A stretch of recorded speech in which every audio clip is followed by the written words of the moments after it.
नमस्कार। Economics Awadh classes YouTube channel पे आपका स्वागत है।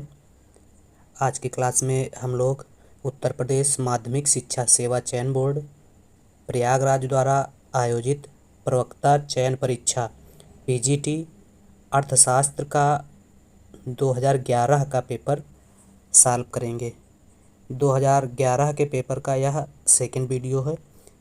फर्स्ट वीडियो में हम लोगों ने 1 से 70 तक क्वेश्चनों को सॉल्व किया था। आज 71 से लगा के और 125 पूरा पेपर सॉल्व करेंगे।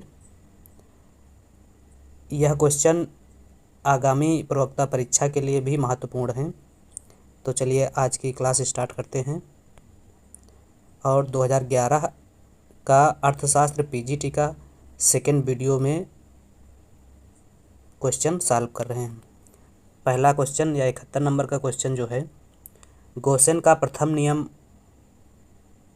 निम्न नाम से प्रचलित है। मांग का नियम, सीमांत उपयोगिता ह्रास नियम, सम सीमांत उपयोगिता नियम, कोई नहीं। तो गॉसेन का जो प्रथम नियम है उसको सीमांत उपयोगिता ह्रास नियम के नाम से भी जाना जाता है।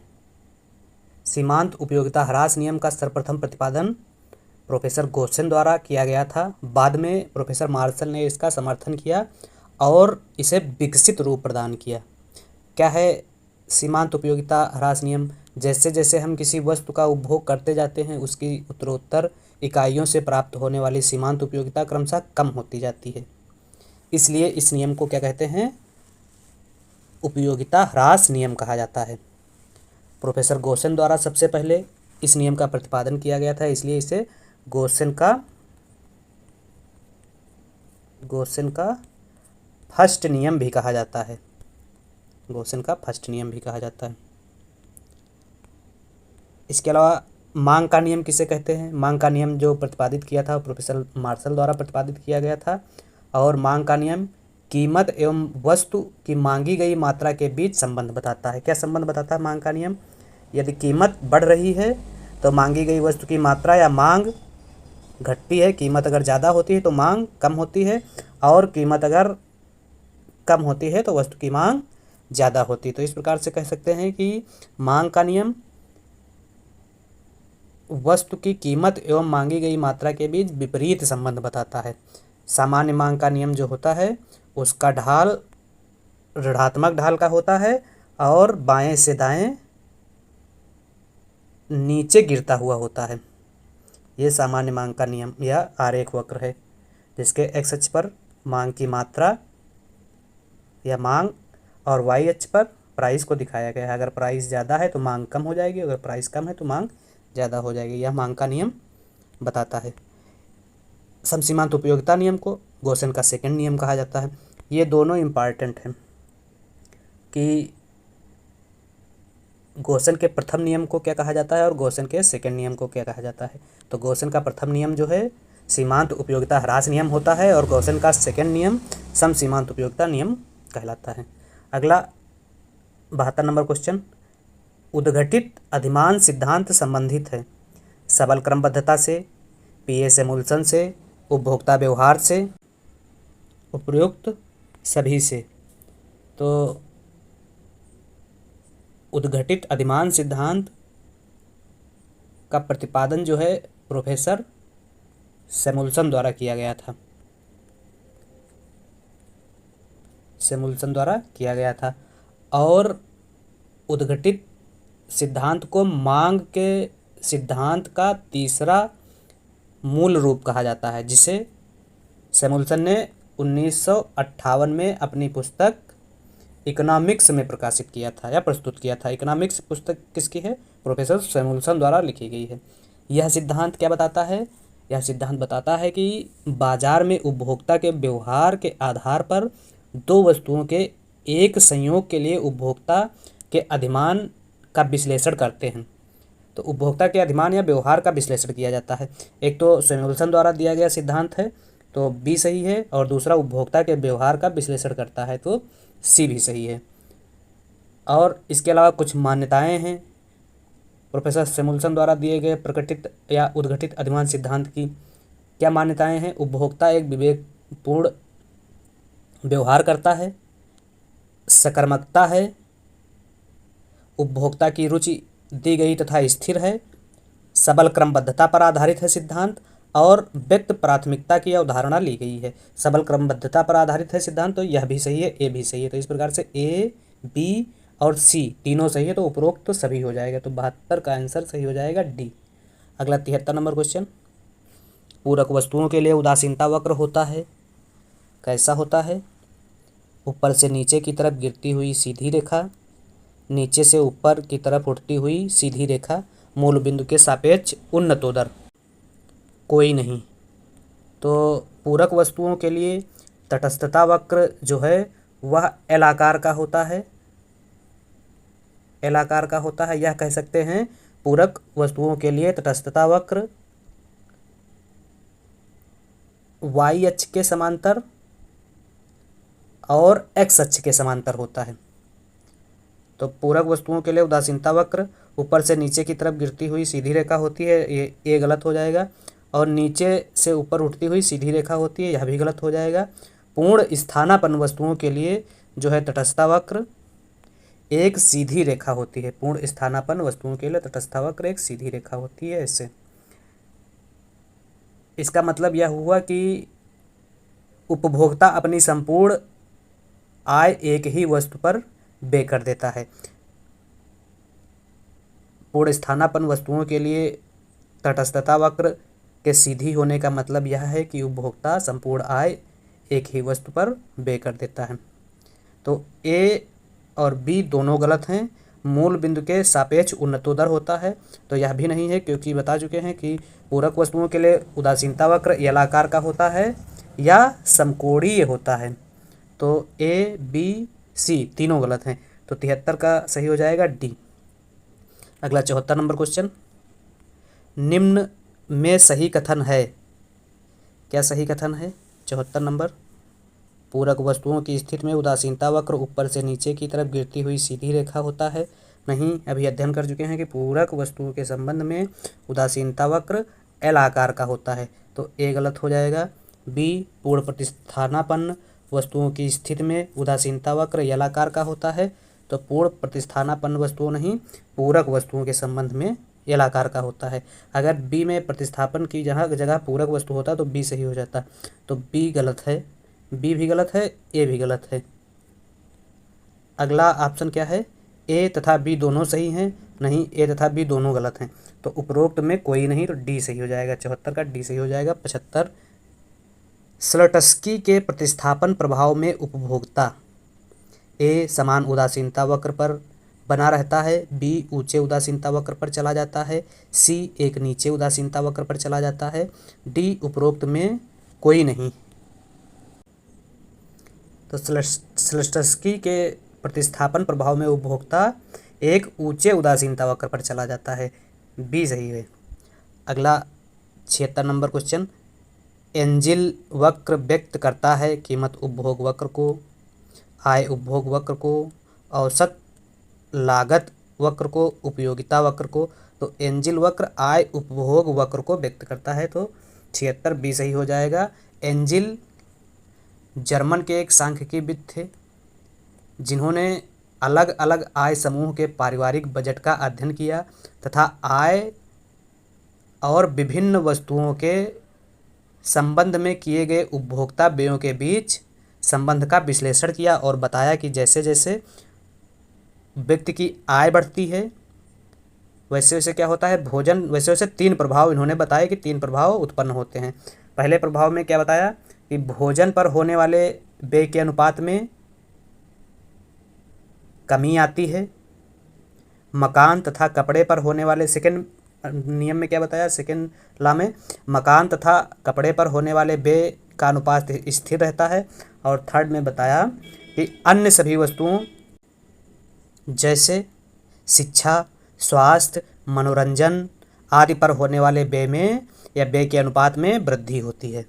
तो इस प्रकार से एंजिल ने 3 प्रकार के संबंध बताए उपभोग वस्तुओं के बीच में, और इसके अलावा बताया कि एंजिल नियम में खाद्य पदार्थों हेतु मांग की लोच जो है, मांग की लोच इकाई से कम होती है।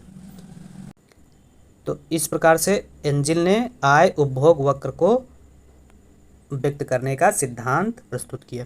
76 बी सही है। 77 एक मांग रेखा पर ऊपर से नीचे की तरफ जाने पर मांग की लोच घटती जाती है, बढ़ती जाती है, अपरिवर्तित रहती है, कुछ निश्चित नहीं है। तो मांग की लोच बढ़ती जाती है ऊपर से नीचे की तरफ जाने पर। कैसे इसको समझ लेते हैं कि किसी वस्तु की मांग और कीमत के मध्य ऋणात्मक संबंध पाया जाता है। जैसे जैसे किसी वस्तु की कीमत में क्या होती है, कमी होती है, मांग में वृद्धि की जाती है। मांग का नियम हो गया सिंपल। एक मांग रेखा पर ऊपर से नीचे की तरफ जाने पर मांग की लोच बढ़ती है। तो 77 बी सही है।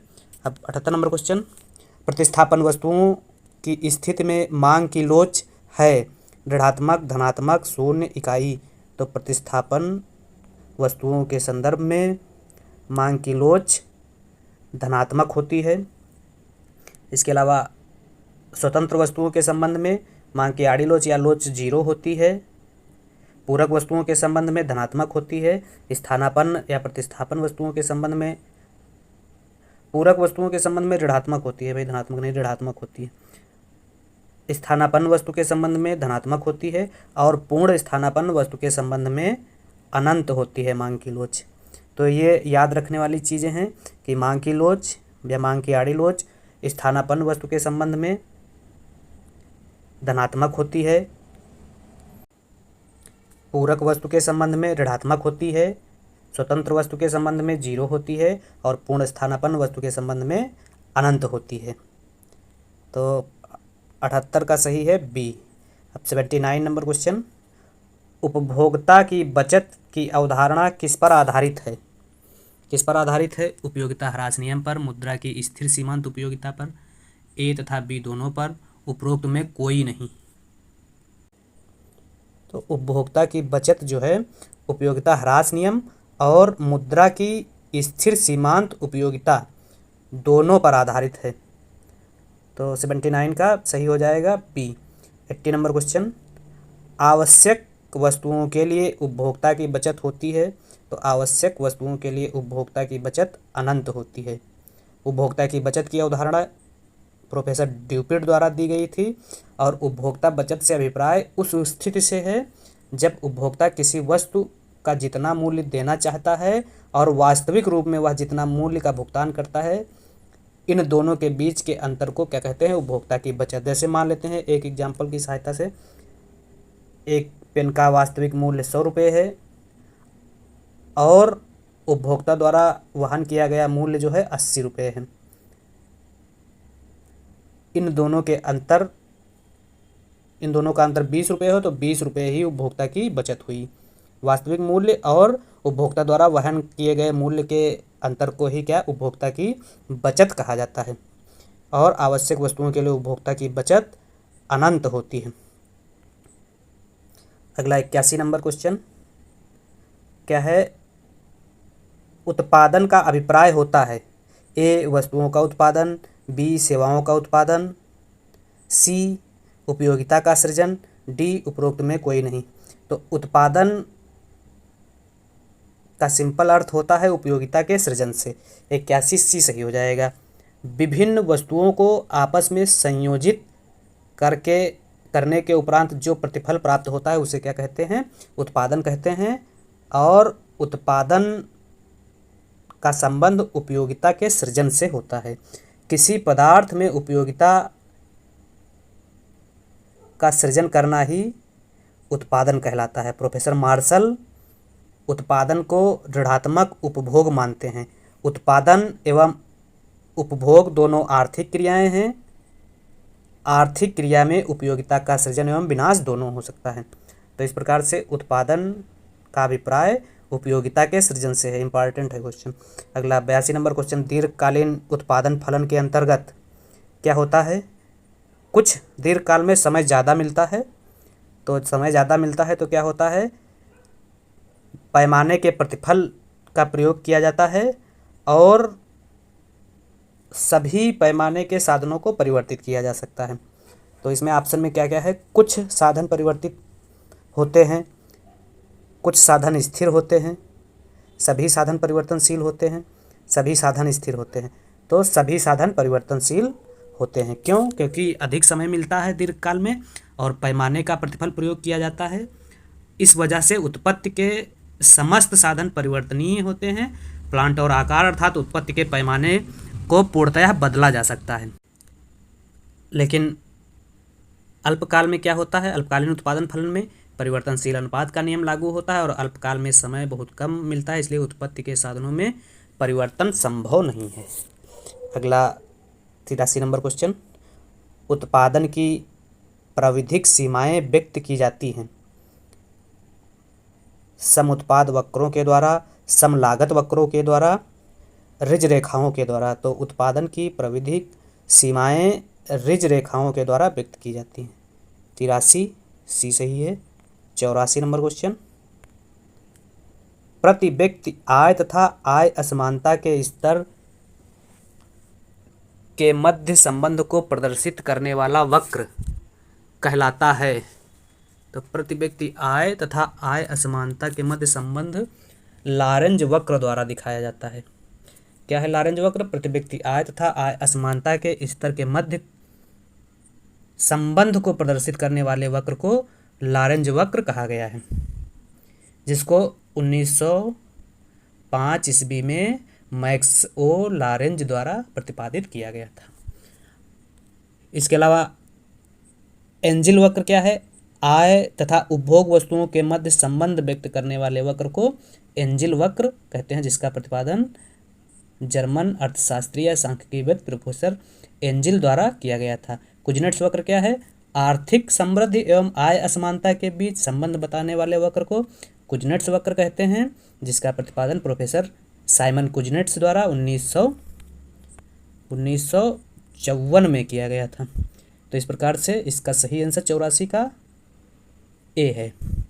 अगला 85 नंबर क्वेश्चन, कॉप डगलस उत्पादन फलन के लिए प्रतिस्थापन की लोच होती है 1 के बराबर, 1 से कम, स्थिरांक, उपरोक्त में से कोई नहीं। कॉप डगलस उत्पादन फलन रेखीय समरूप उत्पादन फलन है। यह पैमाने के स्थिर प्रतिफल पर लागू होता है और श्रम का सीमांत उत्पादन पूंजी श्रम अनुपात पर निर्भर करता है और साधनों के प्रयोग की नई मात्राओं से स्वतंत्र होता है। दो साधनों के बीच तकनीक प्रतिस्थापन की लोच इकाई के बराबर होती है। और इसमें यही पूछा गया है, कॉप डगलस उत्पादन फलन के लिए प्रतिस्थापन की लोच क्या होती है? तो 85 ए सही है, इकाई के बराबर होती है। 86 औसत स्थिर लागत वक्र का आकार होता है यू आकार का, सीधी क्षैतिज रेखा, परवलय, आयताकार, अतिपरवलय। तो औसत स्थिर लागत वक्र जो है आयताकार अतिपरवलय आकार का होता है। डी सही हो जाएगा। कैसे निकालते हैं औसत स्थिर लागत वक्र? औसत स्थिर लागत वक्र कुल स्थिर लागत वक्र बटे कुल उत्पादन मात्रा की सहायता से निकाला जाता है। कुल स्थिर लागत वक्र बटे कुल उत्पादन की मात्रा, जो आयताकार अतिपरवलय होता है, जिसके एक्स अक्ष पर उत्पादन और वाई अक्ष पर एएफसी को दिखाया गया है, जो यह बताता है कि उत्पादन में वृद्धि होने पर एएफसी घटती है। उत्पादन जब ज़्यादा होता है तो एएफसी क्या होती है? कम होती है। और जैसे उत्पादन ये इतना है तो एएफसी कम है, और उत्पादन जब कम हो जाता है तो एएफसी बढ़ जाती है। तो इस प्रकार से एएफसी और उत्पादन में विपरीत संबंध बताया गया है। अगला क्वेश्चन, विक्रय लागत की संकल्पना दी गई थी सेलिगमैन द्वारा, जॉन रॉबिन्सन द्वारा, चैम्बरलिन द्वारा, स्टिगलर द्वारा। तो विक्रय लागत की संकल्पना जो है प्रोफेसर चैम्बरलिन द्वारा दी गई थी। 87 सी सही है। 88 नंबर क्वेश्चन, निम्नलिखित में से किस अर्थशास्त्री ने कीमत प्रभाव को आय तथा प्रतिस्थापन प्रभाव में बांटने के लिए लागत अंतर्विधि का प्रयोग किया? तो लागत अंतर्विधि का प्रयोग जो है स्लटस्की द्वारा किया गया था। बी 88 का बी सही हो जाएगा। इसके अलावा प्रोफेसर हिक्स ने अपने सिद्धांत में एक मुश्त कटौती करके उपभोक्ता संतुलन की व्याख्या की थी। तो इस प्रकार से 88 का सही हो जाएगा।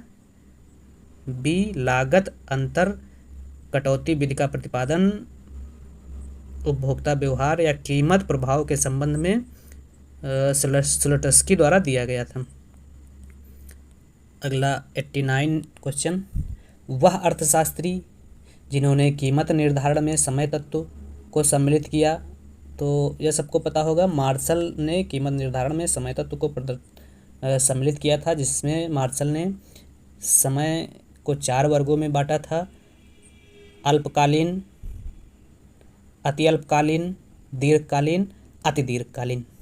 अगला 90 नंबर क्वेश्चन, किसी फर्म का खंड सम बिंदु व्यक्त करता है। फर्म के खंड सम बिंदु का मतलब ब्रेक इवन पॉइंट किसे व्यक्त करता है? अधिकतम उत्पादन की स्थिति को, अधिकतम लाभ की स्थिति को, न्यूनतम लाभ की स्थिति को, शून्य लाभ की स्थिति को। तो खंड सम बिंदु जो है शून्य लाभ की स्थिति को दिखाता है। 90 डी सही है। 91, दीर्घकाल में पूर्ण प्रतियोगिता बाजार के अंतर्गत फर्म उत्पादन बिंदु उसके पूर्ण प्रतियोगिता बाजार में औसत लागत वक्र के न्यूनतम बिंदु पर होता है।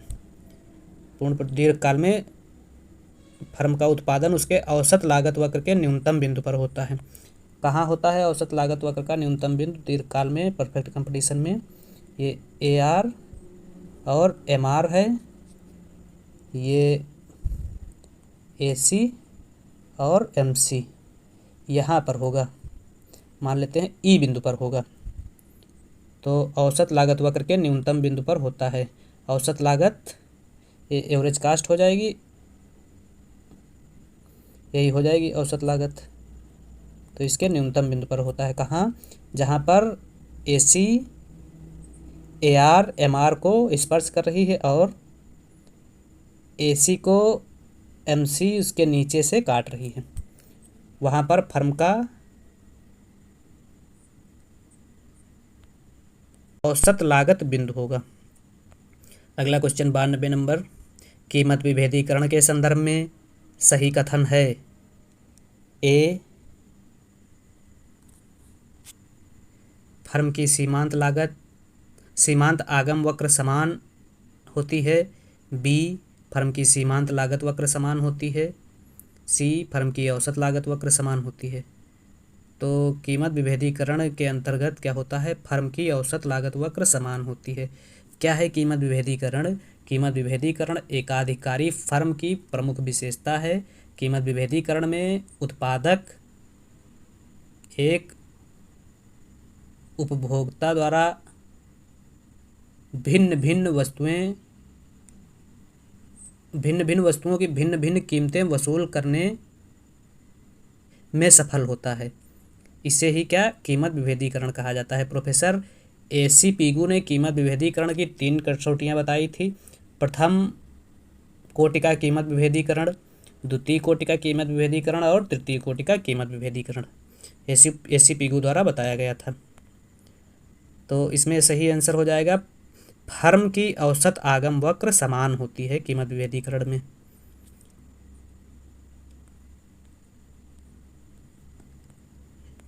तिरानबे नंबर क्वेश्चन, एकाधिकारी शक्ति का मापन किया जा सकता है।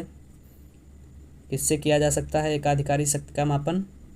आगम लागत के अंतर के द्वारा, लाभ तथा लागत के अंतर के द्वारा, कीमत तथा सीमांत लागत के अंतर के द्वारा, कीमत तथा औसत लागत के अंतर के द्वारा। तो एकाधिकारी शक्ति का मापन जो है कीमत तथा औसत लागत अंतर के द्वारा प्राप्त किया जा सकता है, जिसे प्रोफेसर AP लर्नर द्वारा व्यक्त किया गया था। क्या है सूत्र?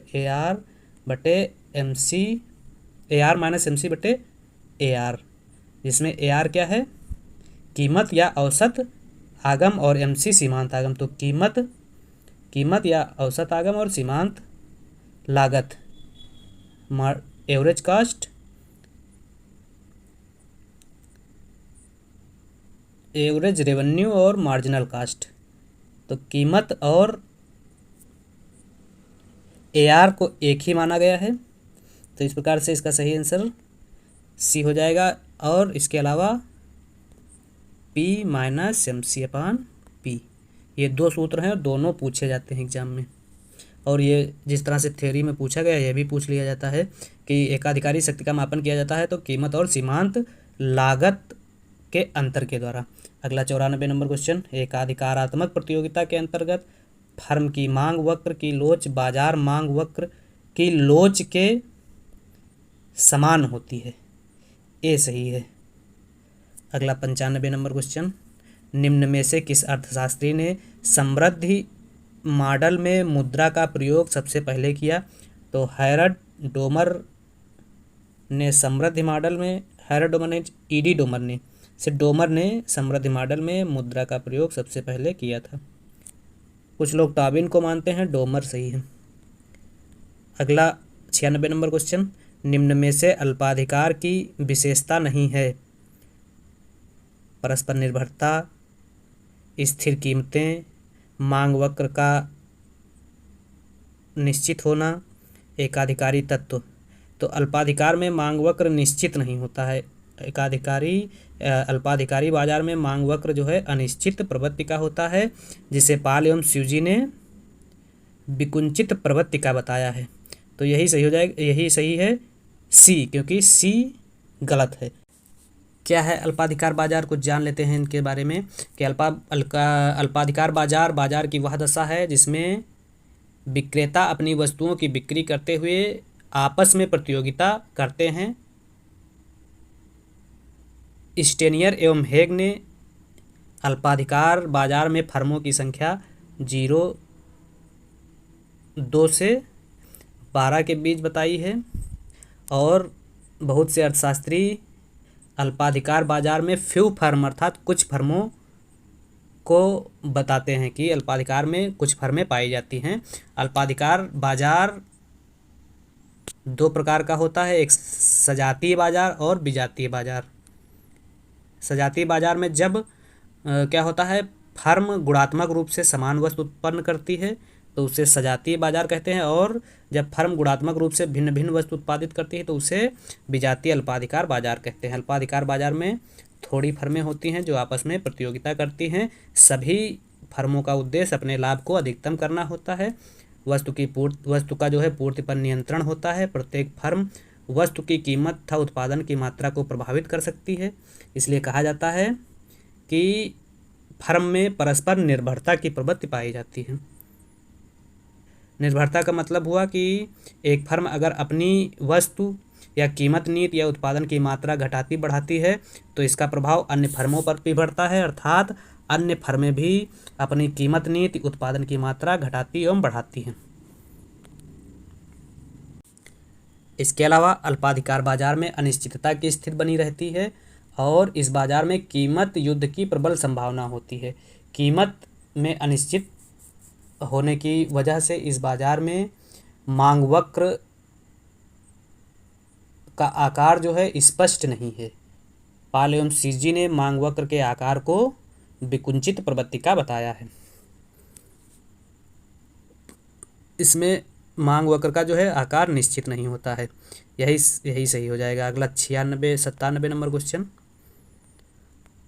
निम्न में से किस अर्थशास्त्री का संबंध संकलन की समस्या से है? संकलन की समस्या से मार्शल, विक्सटीट, लियोन्टिफ, उपरोक्त में कोई नहीं।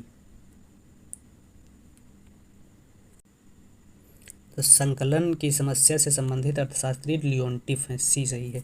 97-98, जब साधन बाजार में उत्पादन के साधनों का केवल एक क्रेता होता है तो इस स्थिति को कहा जाता है, तो इस स्थिति को क्रयाधिकार कहा जाता है। उत्पादन के साधनों का अकेला क्रेता होता है तो वह साधन बाजार की मांग कीमत को प्रभावित करता है, इसे क्रेताधिकार कहा जाता है। अगला 99 नंबर क्वेश्चन, मजदूरी प्रस्तावना वक्र व्यक्त करता है? काम के लिए प्रस्तावित मजदूरी, काम तथा आराम के बीच संयोग, प्रचलित मजदूरी, दर पर प्रस्तावित काम। तो मजदूरी प्रस्तावनात्मक प्रचलित दर पर प्रस्तावित काम को व्यक्त करता है। अगला 100 नंबर क्वेश्चन, ब्याज का प्रतिष्ठित सिद्धांत शामिल करता है केवल वास्तविक कारकों को, केवल मौद्रिक कारकों को, वास्तविक एवं मौद्रिक दोनों कारकों को, उपरोक्त में कोई नहीं। तो ब्याज का प्रतिष्ठित सिद्धांत जो है ISLM है, जिसका प्रतिपादन हिक्स एवं हैंसन द्वारा दिया गया था, जो केवल मौद्रिक कारकों को शामिल करता है। 100 का सही है बी। अगला 101 नंबर क्वेश्चन, ब्याज के निर्धारण के संदर्भ में निम्न कथनों में सही कथन है। ए, प्रतिष्ठित सिद्धांत केवल मौद्रिक कारकों को शामिल करता है। बी, आधुनिक सिद्धांत केवल वास्तविक कारकों को शामिल करता है। सी, सरलताधिमान सिद्धांत केवल मौद्रिक कारकों को शामिल करता है। डी, उपरोक्त में कोई नहीं।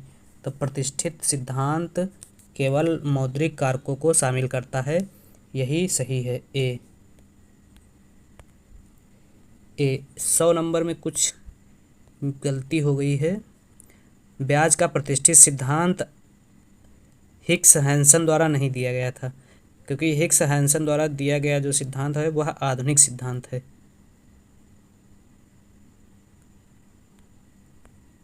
तो इसमें सही तो बी ही होगा, लेकिन व्याख्या के रूप में हम कुछ गलत बता दिए थे। हिक्स हैंसन बता दिए थे ISLM, जो नहीं है। अगला,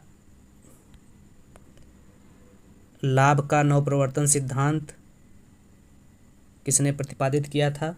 तो लाभ का नवप्रवर्तन सिद्धांत शुम्पीटर द्वारा प्रतिपादित किया गया। इस सिद्धांत के अनुसार लाभ उत्पादन में अपनाए गए नवप्रवर्तनों का परिणाम है, और नवप्रवर्तन के कारण जो लाभ प्राप्त होता है वह अस्थायी प्रकृति का होता है। इसके अलावा लाभ का जोखिम सिद्धांत प्रोफेसर हार्ले द्वारा, लाभ का अनिश्चिततावाहन सिद्धांत नाइट द्वारा, और लाभ का समाजवादी सिद्धांत कार्ल मार्क्स द्वारा दिया गया था। 103, स्टोवस्की विरोधाभास का संबंध है लोक अर्थशास्त्र से, मौद्रिक अर्थशास्त्र से, कल्याण अर्थशास्त्र से, अंतर्राष्ट्रीय अर्थशास्त्र से। तो स्टोवस्की विरोधाभास का संबंध जो है कल्याण अर्थशास्त्र से है। 103 सी सही है। रोजगार गुणक का प्रतिपादक है। तो रोजगार गुणक का प्रतिपादक जो है, दो प्रकार के गुणक अर्थशास्त्र में मुख्य रूप से प्रयोग में आते हैं, एक रोजगार गुणक और एक निवेश गुणक। तो रोजगार गुणक के प्रतिपादक जो हैं प्रोफेसर काहन हैं, और निवेश गुणक के प्रतिपादक कीन्स हैं। तो इसमें रोजगार गुणक पूछा गया है तो कीन्स ऑप्शन है, माल्थस है, पिगू है, काहन कहीं नहीं, तो डी हो जाएगा सही। निवेश गुणक क्या है? आय में परिवर्तन डेल्टा वाई अपान निवेश में परिवर्तन डेल्टा आई। इसके अलावा निवेश या गुणक के सूत्र क्या है? के बराबर क्या होता है? गुणक बराबर 1/MPS। याद करने वाली चीज़ें हैं सब। MPS और गुणक में विपरीत संबंध होता है, इसके बीच विपरीत संबंध होता है। जब के बढ़ता है तो MPS घटता है, और जब के घटता है तो MPS बढ़ता है, ये विपरीत संबंध हो जाएगा। इसके अलावा के बराबर क्या होता है? 1/1 - MPC। के और MPC में सीधा संबंध होता है, के और MPC में सीधा संबंध होता है। जब के बढ़ता है तो MPC भी घटता है। इसके अलावा के बराबर होता है delta Y upon delta I. तो यह सूत्र हैं गुणक निकालने के, यह पूछे जाते हैं एग्जाम में, और MPC और MPS का गुणक से संबंध भी पूछा जाता है। अब अगला क्वेश्चन देखते हैं। 105, निवेश गुणक का मान निर्धारित होता है उपभोग की सीमांत प्रवृत्ति से, कर की दर से, आयात की प्रवृत्ति से। तो निवेश गुणक का मान निर्धारित होता है उपभोग की सीमांत प्रवृत्ति से। 105 ए सही है। 106, कीन्स के सिद्धांत के अनुसार मुद्रापूर्ति में परिवर्तन आय को प्रभावित करता है। उपभोग मांग में परिवर्तन के द्वारा, ब्याज में परिवर्तन के द्वारा, तरलता पसंदगी में परिवर्तन के द्वारा। तो मुद्रा पूर्ति में परिवर्तन आय को प्रभावित करता है, तरलता पसंदगी में परिवर्तन के द्वारा ही प्रभावित करता है। अगला 107, तरलता जाल की स्थिति में ब्याज दर होती है। तो तरलता जाल की स्थिति में ब्याज दर जो है पूर्णतः लोचदार हो जाती है, ये इससे नीचे ब्याज दर नहीं जा सकती है और यहीं आकर ब्याज दर फंस जाती है। इसी को क्या कहा जाता है? तरलता जाल की स्थिति कहा जाता है। और तरलता जाल की स्थिति में ब्याज दर पूर्णतः लोचदार हो जाती है। 107 ये सही है। 108, एक देश के आर्थिक विकास की प्रक्रिया में डब्ल्यू रोस्टो ने कितनी अवस्थाओं का वर्णन किया या अवस्थाओं को कितने भागों में बांटा? तो 5 भागों में बांटा है। कौन कौन से 5 भाग हैं रोस्टो द्वारा आर्थिक विकास के चरण में बताए गए? पहले नंबर पर पारंपरिक समाज, दूसरे नंबर पर आत्मस्फूर्ति के पूर्व की अवस्था, थर्ड नंबर पर आत्मस्फूर्ति की अवस्था, फोर्थ नंबर पर परिपक्वता की अवस्था और फिफ्थ नंबर पर उच्च जन उपभोग की अवस्था बताई गई है। ये पाँचों याद करने वाली चीज़ें हैं, क्योंकि इसमें से कहीं एक दे देता है, कहीं नहीं दिया रहता है और पूछता है कौन सा है कौन सा नहीं है रोस्टो के विकास के चरण के बारे में। अगला 109 नंबर क्वेश्चन, आनुपातिक उपभोग फलन में उपभोग की सीमांत प्रवृत्ति स्थिर होती है, उपभोग की औसत प्रवृत्ति स्थिर होती है, दोनों का मान बराबर होता है। तो आनुपातिक उपभोग फलन में उपभोग की सीमांत प्रवृत्ति और उपभोग की औसत प्रवृत्ति दोनों स्थिर रहती है। 109 सी सही है। 110, त्वरक सिद्धांत के क्रियाशीलन के लिए उपभोग उद्योग में अतिरिक्त क्षमता आवश्यक शर्त है। बी, केवल पूंजीगत उद्योग में अतिरिक्त क्षमता आवश्यक शर्त है। सी, दोनों उद्योग में अतिरिक्त क्षमता आवश्यक शर्त है। तो त्वरक सिद्धांत के क्रियाशीलन के लिए उपभोग उद्योग और पूंजी उद्योग दोनों उद्योगों में अतिरिक्त क्षमता आवश्यक शर्त है। 110 सी सही है। 111, पूंजी की सीमांत क्षमता व्यक्त करता है। 1/2 की दर को, आंतरिक प्रतिफल की दर को, प्रति इकाई पूंजी की उत्पादकता को, उपरोक्त सभी। तो पूंजी की सीमांत क्षमता जो है प्रति इकाई पूंजी की उत्पादकता को व्यक्त करता है। 111 सी सही है। 112, व्यापार चक्र के संदर्भ में सही कथन है। सैमुअल्सन का मॉडल दीर्घकालीन उतार चढ़ाव की व्याख्या करता है। हिक्स ने अपने मॉडल में उपभोग फलन में समय पश्चिता को शामिल नहीं किया। तो ए सही है,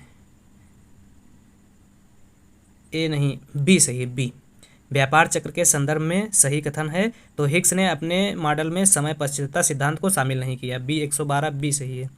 113 नंबर, सामाजिक वस्तुओं के संदर्भ में निम्न में सही कथन है। क्या सही कथन है? इसके उपभोग में अपवर्जन का नियम लागू होता है। बी, इसके उपभोग में अप्रतिद्वंदिता पाया जाता है। सी, इसका आवंटन बाजार यंत्र के आधार पर किया जाता है। तो सामाजिक वस्तुओं के संदर्भ में अपवर्जन का नियम लागू होता है। ए सही है।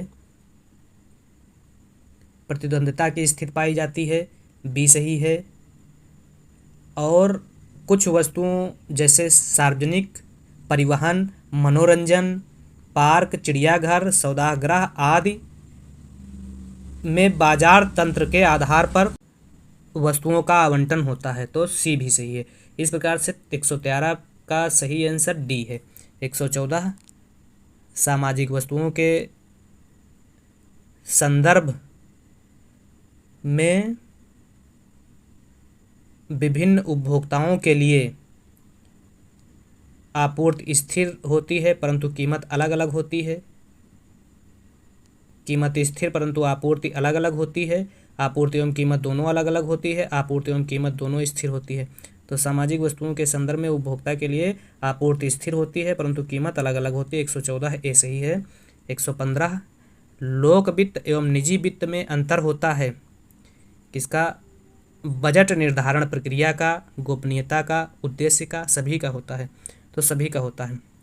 115 डी सही है।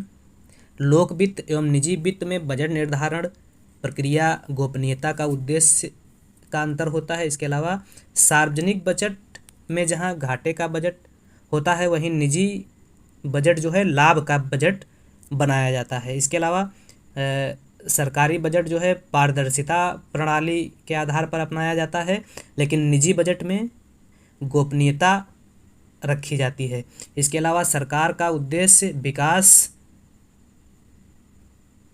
को बनाए रखना होता है, और निजी बजट का उद्देश्य जो होता है, या निजी वित्त का उद्देश्य जो होता है,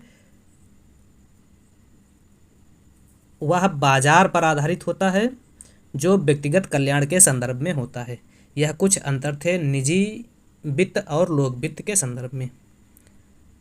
अगला 116 नंबर क्वेश्चन, मस्ग्रेव द्वारा प्रस्तुत अधिनियम सामाजिक लाभ का सिद्धांत आधारित है। कुल उपयोगिता एवं कुल अनुपयोगिता पर, बी सीमांत उपयोगिता एवं सीमांत अनुपयोगिता पर, सी उपरोक्त दोनों पर, डी सभी गलत हैं। 116 में सही आंसर दोनों सही हैं, क्योंकि मस्ग्रेव का जो सिद्धांत है अधिकतम सामाजिक लाभ का सिद्धांत, वह कुल उपयोगिता एवं कुल अनुपयोगिता पर भी आधारित है, और सीमांत उपयोगिता एवं सीमांत अनुपयोगिता पर भी आधारित है। दोनों सही हैं, सी सही हो जाएगा। अगला 117 नंबर क्वेश्चन, केंद्र से राज्यों की वित्तीय संसाधन का हस्तांतरण होता है वित्त आयोग की सिफारिश पर। तो यही सही है, वित्त आयोग की ही सिफारिश पर केंद्र से राज्यों की वित्तीय संसाधनों का हस्तांतरण होता है। और वर्तमान में कौन सा 15वां वित्त आयोग चल रहा है, जिसका समय 2021 से 2026 तक है, जिसके अध्यक्ष प्रोफेसर NK सिंह हैं। और वित्त आयोग संविधान के अनुच्छेद 280 के तहत प्रत्येक 5 वर्ष के अंतराल पर राष्ट्रपति द्वारा गठित किया जाता है। पहला वित्त आयोग 1952 से 57 के बीच रहा, जिसके अध्यक्ष KC नियोगी जी थे। अगला 118 नंबर क्वेश्चन, सार्वजनिक व्यय के संदर्भ में लाभ का सिद्धांत प्रतिपादित किया। तो सार्वजनिक व्यय के संदर्भ में लाभ का सिद्धांत Adam Smith, Findlay Siraj, Ursula Hicks, Dalton. तो फिंडले सिराज द्वारा सार्वजनिक व्यय के संदर्भ में लाभ का सिद्धांत जो है प्रतिपादित किया गया था। इसके अलावा फिंडले सिराज ने मितव्ययता का सिद्धांत एवं स्वीकृति का सिद्धांत भी सार्वजनिक व्यय के संबंध में दिया था। 3 सिद्धांत दिए गए फिंडले सिराज द्वारा, कौन कौन से? लाभ का सिद्धांत, मितव्ययता का सिद्धांत और स्वीकृति का सिद्धांत। लाभ का सिद्धांत क्या है? सरकारी व्यय ऐसा करना चाहिए सरकार को जिससे अधिक से अधिक व्यक्ति को अधिक से अधिक लाभ मिले। तो इस प्रकार से 118 बी सही है। 119 निम्न में से सही कथन है। क्या है? प्रतिगामी व्यय आय की असमानता में वृद्धि उत्पन्न करता है। बी प्रतिगामी व्यय आय की असमानता में कमी उत्पन्न करता है। सी प्रतिगामी व्यय की आय की असफलता में वृद्धि उत्पन्न करता है। डी उपरोक्त में से कोई नहीं। तो 119 का ए सही है। प्रतिगामी व्यय आय की असमानता में वृद्धि उत्पन्न करता है।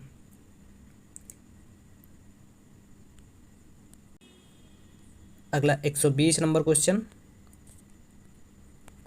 जैकब वाइनर निम्न में से किससे संबंधित हैं? आय व्यापार शर्त से, एक साधन व्यापार शर्त से, उपयोगिता व्यापार शर्त से, शुद्ध अदल बदल व्यापार शर्त से। तो जैकब वाइनर एक साधन व्यापार या एक घटकी व्यापार, द्विघटकी व्यापार और वास्तविक व्यापार की शर्त से संबंधित हैं। तो इसमें एक घटकी ऑप्शन में दिया गया है या एक साधन व्यापार की शर्त दिया गया है, बी सही हो जाएगा। एक घटकी, द्विघटकी और वास्तविक व्यापार शर्त जो है जैकब वाइनर द्वारा दी गई थी। अगला 121 निम्न में से सही कथन है। प्रत्यक्ष कर न्याय संगत होता है, प्रत्यक्ष कर मितव्ययी होता है, अप्रत्यक्ष कर न्याय संगत नहीं होता है। उपरोक्त सभी। तो प्रत्यक्ष कर जो है न्याय संगत होता है, ये ही सही है 121 का। 122 प्रतिगामी करों के अंतर्गत आय में वृद्धि होने के साथ क्या होता है? प्रतिगामी कर में आय में वृद्धि होने के साथ कर की दर में कमी आती है, ये सही हो जाएगा। और प्रगतिशील कर में आय की वृद्धि के साथ कर की दर में वृद्धि आती है। ये प्रतिगामी कर है, कराधार और दर। क्या बताया है? प्रतिगामी करारोपण के अंतर्गत आय में वृद्धि के साथ कर की दर बढ़ती है, जैसे जैसे आय बढ़ती है, कर की दर बढ़ती है। और प्रतिगामी कर में, प्रगतिशील कर में प्रतिगामी कर का उल्टा होता है। आनुपातिक कर में कोई प्रभाव नहीं पड़ता है, आय चाहे बढ़े चाहे घटे कोई प्रभाव नहीं पड़ता है। अगला 123 नंबर क्वेश्चन, भारत में निम्नलिखित में से कौन किसान क्रेडिट कार्ड की वितरण एजेंसी है? नाबार्ड, क्षेत्रीय ग्रामीण बैंक, व्यावसायिक बैंक, ए तथा बी दोनों सही हैं। तो भारत में किसान क्रेडिट कार्ड की वितरण एजेंसी व्यावसायिक या व्यापारिक बैंक के हैं। 123 सी सही है। किसान क्रेडिट कार्ड की स्थापना 1998 में की गई थी। यह क्वेश्चन भी पूछा जाता है, किसान क्रेडिट कार्ड किस वर्ष लॉन्च किया गया, शुरुआत की गई थी, तो 1998 में। 124 नंबर, प्रगतिशील कर है, क्या है? ए ऑप्शन, उत्पादन पर अनुकूल प्रभाव उत्पन्न करता है, उत्पादन पर प्रतिकूल प्रभाव उत्पन्न करता है, आय के वितरण पर प्रतिकूल प्रभाव उत्पन्न करता है, उत्पादन पर अनुकूल प्रभाव जबकि आय के वितरण पर प्रतिकूल प्रभाव उत्पन्न करता है। तो प्रतिगामी प्रगतिशील कर जो है, आय बढ़ने से कर की दर में वृद्धि होती है, इससे क्या होता है? उत्पादन पर प्रतिकूल प्रभाव उत्पन्न होता है। प्रतिगामी कर किसे कहते हैं? जब आय बढ़ने के साथ साथ कर की दर में भी वृद्धि होती है तो उसे प्रगतिशील कर कहा जाता है। और प्रतिगामी कर, आय बढ़ने पर कर की दर में वृद्धि नहीं होती बल्कि कमी होती है, तो उसे प्रतिगामी कर कहा जाता है। अनुपातिक कर, आय बढ़ने पर कर की दर उसी अनुपात में बढ़ती है। अगला 125 नंबर क्वेश्चन, न्याय की दृष्टि से सर्वोत्तम करारोपण होता है? निरपेक्ष त्याग में असमानता हो, आनुपातिक त्याग में असमानता हो, सीमांत त्याग में असमानता हो, कुल त्याग में समानता हो। तो न्याय की दृष्टि से सर्वोत्तम करारोपण कुल सीमांत त्याग में असमानता हो, सी सही। 125 नंबर का आंसर सी सही है। इस प्रकार से आज की वीडियो में हम लोगों ने पीजीटी 2011 अर्थशास्त्र का पेपर सॉल्व किया। अभी तक पिछली परीक्षा जो पीजीटी की हुई हैं अर्थशास्त्र विषय की, उसमें हम लोगों ने वर्ष 2021 का पेपर, 2016, 2013 और 2011 का पेपर सॉल्व किया है। अब अगले वीडियो में हम लोग वर्ष 2010 का पेपर सॉल्व करेंगे।